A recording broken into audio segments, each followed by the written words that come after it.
Medieval settings with the aesthetics of knights and castles formed the basis of the most famous adventures ever created, from King Arthur to Robin Hood and Beowulf. The epic scale of these stories was possibly the reason why countless games created huge open worlds based on the Middle Ages. And with that in mind, I brought you the best medieval open world games. The Dragon Age series takes BioWare's depth of world building and characters and applies it to a medieval fantasy setting. In the developer's typical fashion, many of the exploratory elements stem from the relationships with said characters. These stalwart companions all have their own pursuits within the world, and they can't resist involving the fans. For example, Varric may enlist the hero to help write his book. On the other hand, a party member might indulge in the fictional card game, Wicked Grace. As addictive as these are, they're ultimately small potatoes. Dragon Age Inquisition is probably the most satisfying pastimes in the series.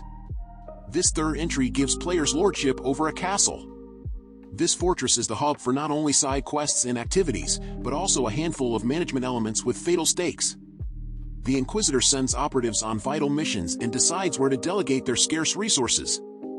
These actions affect relations with the realm's disparate factions. That goes double for the trials.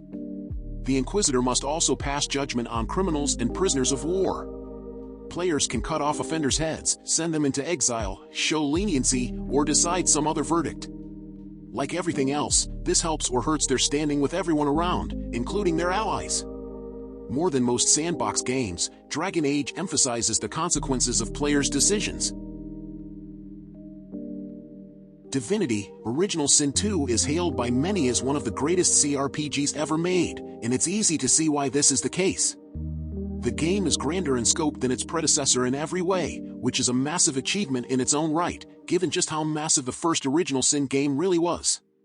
Featuring a wealth of amazing characters, tactical gameplay, and an excellent story that will keep players hooked till the very end, Original Sin 2 is an incredible medieval fantasy game that fans of the genre owe it to themselves to check out. The game can take a while to get a hold of, but patient players will be rewarded with an immensely deep and satisfying gameplay experience that doesn't really have any equal. Do you ever feel sad that Life is Feudal was discontinued in 2021 and you never got a chance to play? Well, good news, whether you always wanted to try it or have missed it since the servers shut down, you'll be pleased to hear that the game is back. It's always a pleasant surprise when an old favorite returns from the abyss. Now under the reins of a new developer, Longtail Games, Life is Feudal allows you to dive headfirst into a medieval world. This is an MMORPG where you'll do your best to survive against the unforgiving landscape of a feudal civilization. You can choose to form alliances with other players to keep yourself safe, you can claim an area of land and build a thriving little community, or you can go to war. There's no singular right way to play, but this Sandbox Games gives you a vast range of choices. Aiming for the same approach as Mount and Blade, Kingdom Come, Deliverance distinguishes itself through historical authenticity. Players are thrust into a peasant's shoes during an explosive conflict in the Czech Republic. They must slowly work their way up in this hostile world. This progression can come from hunting animals for butchers or collectors, taking gigs as a night watchman, horse racing, or entering tourneys to test one's sword and archery skills. Henry, the protagonist, needs to partake in these tasks to some extent, as practicing skills is the only way to improve them. Thankfully, he has plenty of areas such as archery ranges and fencing rings for doing just that. Of course, these are just pastimes. The main narrative throws players into numerous precarious scenarios and professions of the period. Henry may find himself as an alchemist tending to the sick, a monk translating scriptures in a monastery, or a soldier fighting in the king's army. By the end, fans have some idea of what it was like to live in medieval Bohemia. It's not always exciting, but it is immersive. That's why Kingdom Come resonates. As a purely medieval sandbox rooted in realism, it transcends the rest. Graveyard Keeper is very much a spoof of medieval games and RPGs as a whole. Because here, you'll be playing as a person who owns a graveyard. There's a lot of money to be made in such a field if you do things correctly, so why not do all you can to make the most of your graveyard? After all, who cares about the dead, or the living for that matter? You'll have to face ethical choices to further yourself and your graveyard. Oh, and you will get to do quests and explore dungeons. It just might not go the way you think at times. Mount & Blade 2, Bannerlord understands what combat in medieval games is all about, and that is the feeling of being part of an extremely dangerous mosh pit, jostling for a few inches of space to swing your mace into someone's forehead, who then dies instantly because that's how maces and foreheads work. You're never further away than an arrow in the eye from death, meaning Bannerlord's massive battles thrum with vitality, tension, and danger. If this medieval game were just about creating openings and trading blows, it would still be a damn good time, but Mount & Blade 2, Bannerlord's squelchy skirmishes take place in a substantial medieval sandbox. Warring factions and empires help increase your Bannerlord party size with enough bribery, trading with Bannerlord caravans, hiring the best Bannerlord companions, bandit raids, side quests, arena duels, and managing Bannerlord workshops all exist side by side. On top of this, the battles feature an entire RTS layer, allowing you to order your troops into formations and give orders. It becomes a hybrid between your favorite open-world games, simulation games, and RPG games, resulting in something totally and uniquely Bannerlord. At the time of writing, Mount & Blade 2, Bannerlord has since left early access, but there are a few rough spots to iron, cracks to smooth out, and breastplate stretchers to fetch. Even at this stage, it's still one of the finest medieval games for fans of huge, exciting battles or just moving from one city to the next to sell large quantities of cheese. If you're looking for more of an MMORPG flair, you need to check out Black Desert Online. Black Desert Online tries to be one of the most expansive and rewarding MMOs out there by trying to give players literally as many options as possible. For example, while you naturally have the option to go and battle your way through the game and its many quests, you don't have to. You can do all sorts of other activities and leave the fighting to others. Or, you can just go and explore the massive world which the team put a lot of time and effort into in order to make it look beautiful. Enter the world and see it for yourself. Dragon's Dogma takes players from small fishing villages to massive castles and gives them plenty of opportunities to enjoy intricate medieval scenery. On top of that, quests will have players hunting on the side and seeking audiences with nobility.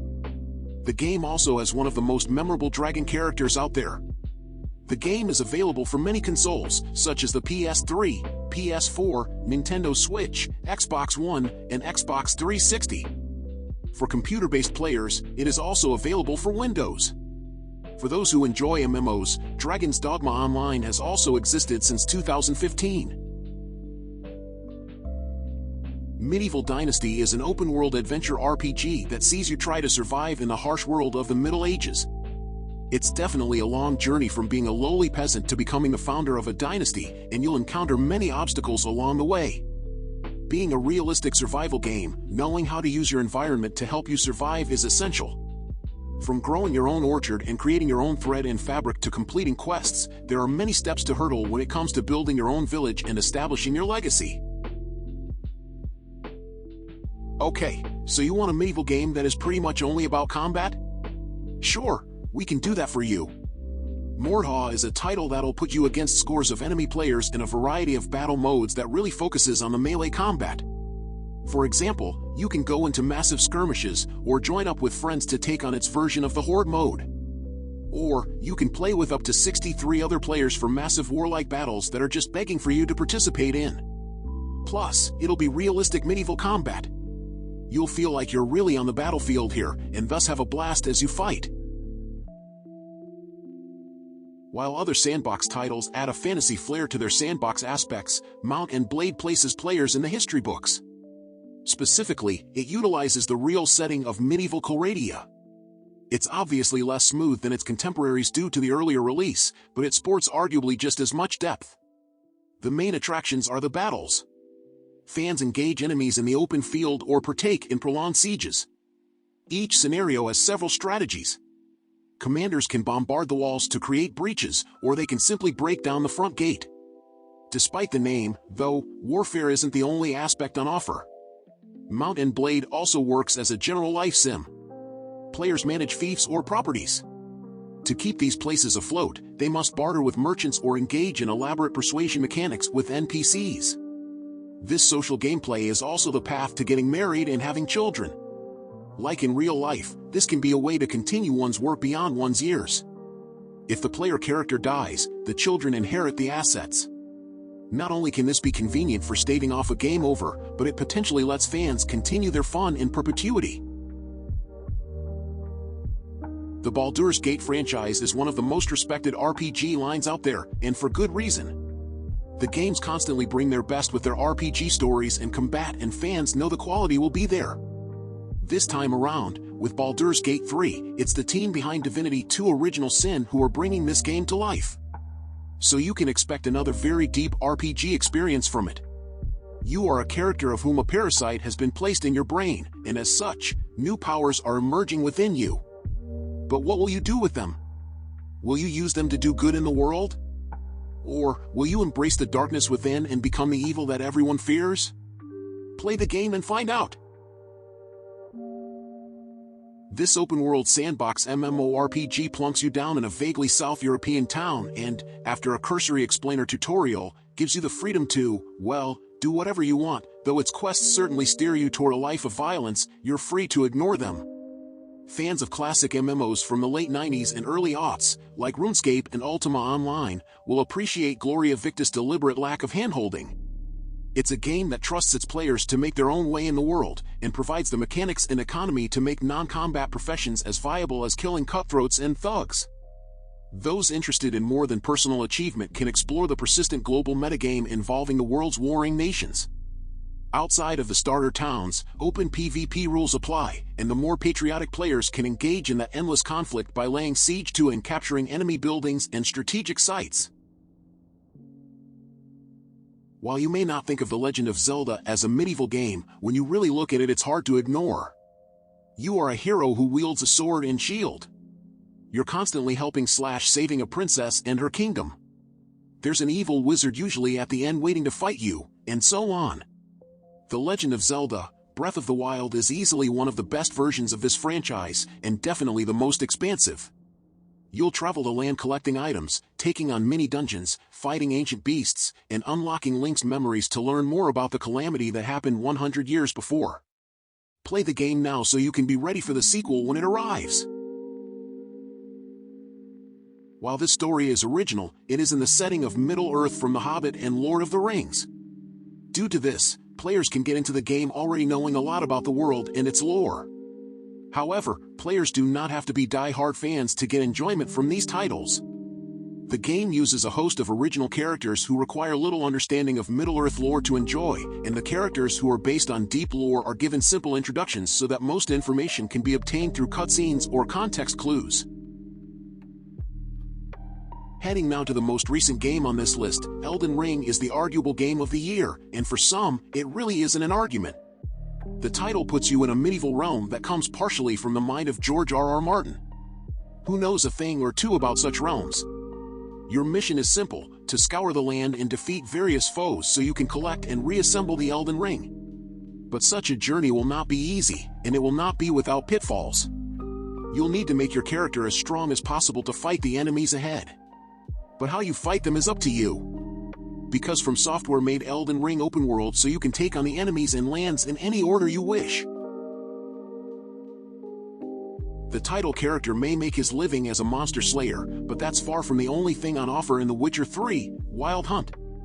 The endless number of quests place Geralt of Rivia in all manner of bizarre situations, many of which draw from Andrzej Sapkowski's rich novels.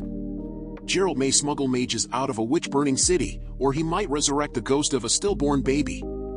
He could even help certain kings rise to power and make sure others fall. These scenarios are equal parts demented and creative, each one worthy of a ballad.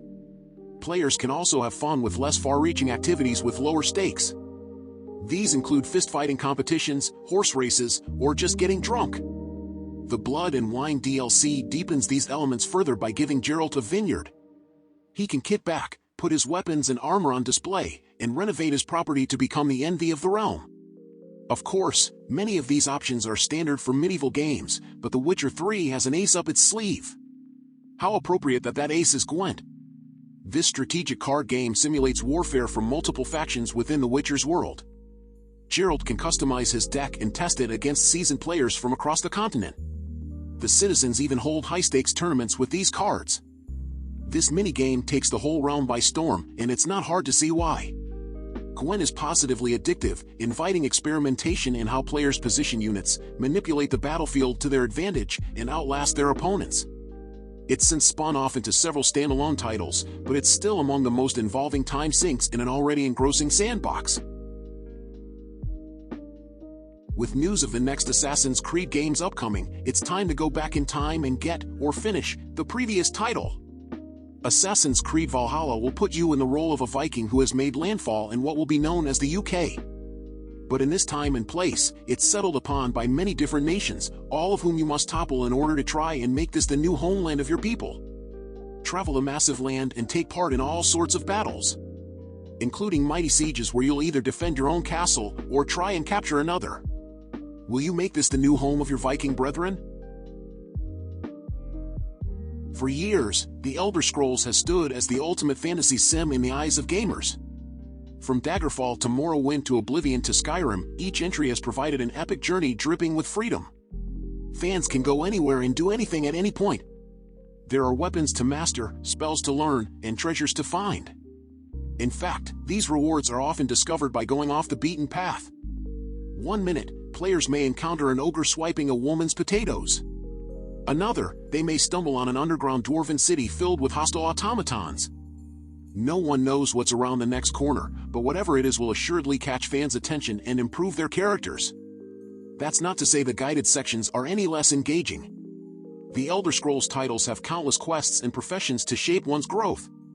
Players can take up blacksmithing in a quaint village or fight in a gladiatorial arena. In addition, they can join various factions and become more than just a noble savior. The Thieves Guild pulls off daring heists, the Dark Brotherhood is a band of cultish hitmen, and the Mages Guild takes heroes to wizard school. Warrior groups like the Companions may work as mercenaries or aid their fellow brothers in arms. These pursuits all yield worthy rewards, from unique weapons to supernatural transformations. The sky's the limit with Elder Scrolls. While recent entries sadly dial back the role-playing while still suffering the studio's age-old bugs, the unbridled freedom remains alluring. So, did you like the games I recommended? So leave your like, subscribe to the channel to follow me and activate the bell because I post a lot of videos on this channel and you can't miss it. I would like to remind you that in the description we have a list of different products that can make your gaming experience much better. If you want to buy, the link will be in the description. Anyway, thank you very much for following me this far and until next time, bye.